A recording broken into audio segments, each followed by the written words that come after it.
안녕하세요. 1400 풍양하부 여러분. 저는 제38대 대학총학생회 총학생회장 박유경. 총학생회장 이동혁입니다. 안녕하세요. 저희는 5월 7일 토요일에 있을 교육 공동행동에 대해서 말씀드리고자 이렇게 여러분을 영상으로 찾아뵙게 되었습니다. 혹시 교육 공동행동이 무엇을 하는 건지 아시나요? 교육 공동행동은 우리 교육대학생들이 예비교사로서 교육 주체로서 직면하고 있는 교육 문제나 정책, 예를 들면 요즘 심각해지고 있는 임용 TO 급감과 같은 사회 문제들에 대해서 우리가 직접 발벗고 나서서 목소리를 내는 활동입니다.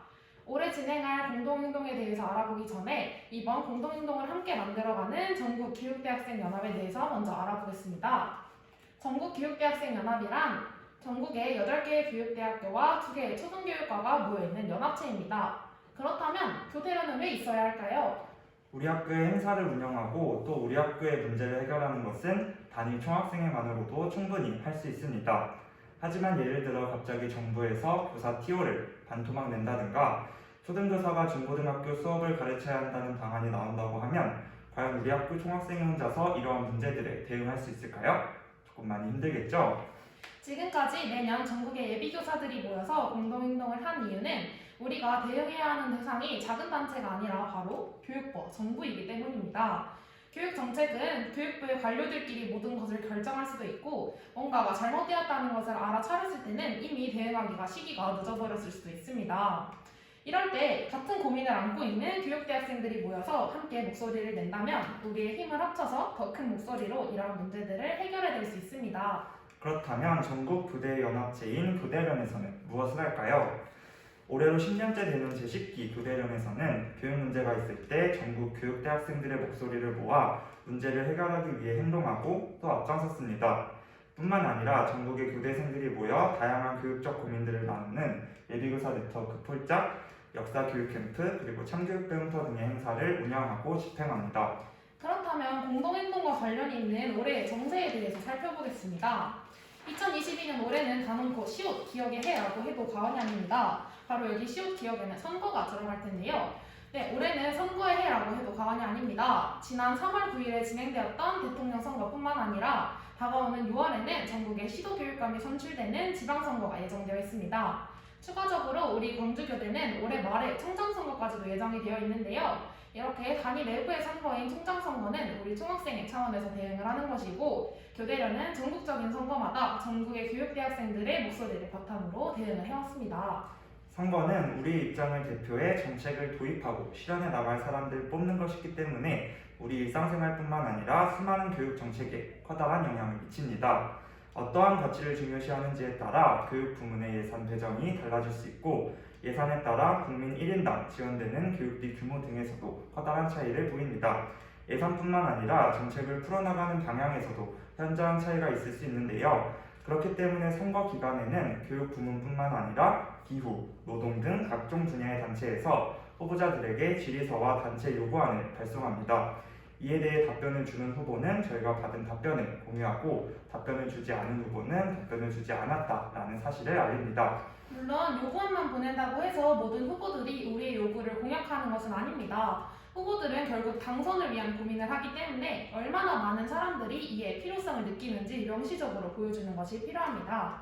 이러한 흐름에서 2022년 대선 대응으로 작년 11월에는 서울, 공주, 광주, 춘천교대에서 교사대 교육 공동행동을 교대련 차원에서는 전국에 있는 교대가 함께 1120 교육 공동행동을 진행했습니다. 그리고 이제 6월에는 지방선거와 교육감 선거를 앞두고 있습니다. 올해는 예비교사들의 목소리를 모아 더욱 큰 힘으로 행동을 하기 위해 교사대 지선대응 공동행동을 진행할 예정입니다. 교대련에서 전국의 사범대학교에 제안해 교사대 지선대응 공동행동이라는 단체를 발족하고 5월 7일에는 교육공동행동 본 행사가 있을 예정입니다. 이후에는 교육감 후보자와의 간담회, 질의서 전달 등을 추진할 예정입니다. 올해 우리 광주교대 예비교사들이 교육 주체로서 관심을 가지고 교육감이 교육적인 방향으로 교육 주체들의 요구를 공약으로 내걸 수 있도록 공동행동의 진행 여부를 결정하는 총투표에 참여하고 이어서 공동행동 현장까지도 함께 하셨으면 좋겠습니다. 우리 광주교대의 총투표 날짜는 4월 13일 수요일 오전 9시부터 오후 6시까지 각 과별 카톡 투표로 진행이 됩니다. 교내 재학생의 절반 이상이 투표를 하고 투표한 인원의 절반 이상이 찬성을 하셔야지 가결이 되기 때문에 하고 여러분들의 많은 투표 부탁드립니다. 그렇다면 우리는 올해 어떠한 요구안을 외칠 것이냐? 올해 공동행동의 요구안을 함께 살펴보도록 하겠습니다. 지난 3월 6일부터 10일까지 교육 정세 대응 설문을 진행하였는데요. 지금부터 설명해 드릴 크게 두 가지의 요구안은 이 설문조사 결과와 전국 교육대학교 학우분들의 심층 인터뷰 결과를 바탕으로 수립된 요구안임을 알려드립니다. 첫 번째 요구안입니다. 하나, 학급당 학생 수 20명 상한제 교육감 임기 내에 완성하라. 올해의 중요한 교육 정세 중에 하나는 상반기 중에 발표되는 중기 교원 수급 계획입니다. 이 계획에는 2023년부터 2027년까지 5년간의 교원 선발 계획, 즉 임용 TO가 담겨 있습니다. 그러니 우리가 당사자로서 이 계획이 무엇을 목표로 또 어떠한 것을 기준으로 이 계획을 세우고 있는지 주목하는 것이 필요한데요. 교육 정세 설문에서 전체 응답자 중 98.54%의 학우들이 학급당 학생 수 20명 상한제를 목표로 교원 수급 계획이 수립되어야 한다라고 응답했습니다. 여기서 학급당 학생 수 20명 상한제는 말 그대로 한 학급의 학생 수를 최대 20명으로 제한하는 정책입니다. 이미 예비교사와 현장교사들은 오랜 시간 동안 학급당 학생 수 감축을 통한 교육 여건 개선을 요구해왔습니다. 코로나 이후에는 2m 이상 거리두기 책상 배치가 가능한 환경은 학급당 학생 수가 최대 20명이라는 점에서 그 필요성이 더욱 커졌습니다. 그 과정에서 20명 상한제에 대한 사회적인 여론이 모아졌고 작년에는 국회 10만 입법 청원이 조기 달성되는 성과도 있었습니다. 그러나 국회와 교육부는 미온적인 태도를 보였습니다. 교육부는 현장에 이렇게 강한 요구에도 불구하고 2024년까지 학급당 학생 수를 28명으로 감축하겠다고 발표했는데요. 그러자 세종, 울산, 강원도시도 교육감은 중앙정부에서 하지 않으면 지역에서 자체적으로라도 시행하겠다라고 발표했습니다. 최교진 세종시 교육감은 초중 등 신설학교에 배치를 할 교사도 배정해주지 않았다며 이렇게 되면 기존 학교 교사들을 신설학교에 배치하고 이마저도 부족할 경우 기간제 교사까지 채용해야 한다라고 언급하기도 했습니다.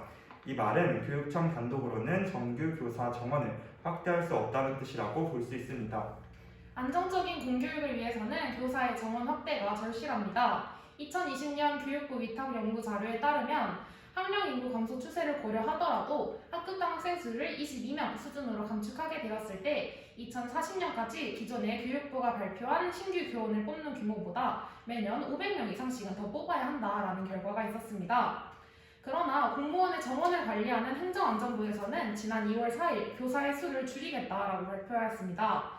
당장 3월 1일부터 초중고 교사 1168명, 그 중에서 초등은 216명이 감축된다는 입법 예고했는데요. 행안부는 이 입법 예고문을 통해서 학령 인구 감축에 따른 조치라며 기획재정부 및 교육부와 이미 합의가 된 내용이다라고 밝혔습니다. 한편 입법 예고가 있고 3일 뒤에 교육부는 비정규직 교사를 1만 명 투입하겠다라고 발표하였습니다. 현장에는 교사가 부족하지만 이 부족한 부분을 정규 교원이 아닌 비정규직 교사를 투입하겠다고 한 것이죠. 이러한 현황 속에서는 20명 상한제가 시행이 되더라도 안정적인 교육이 불가능합니다.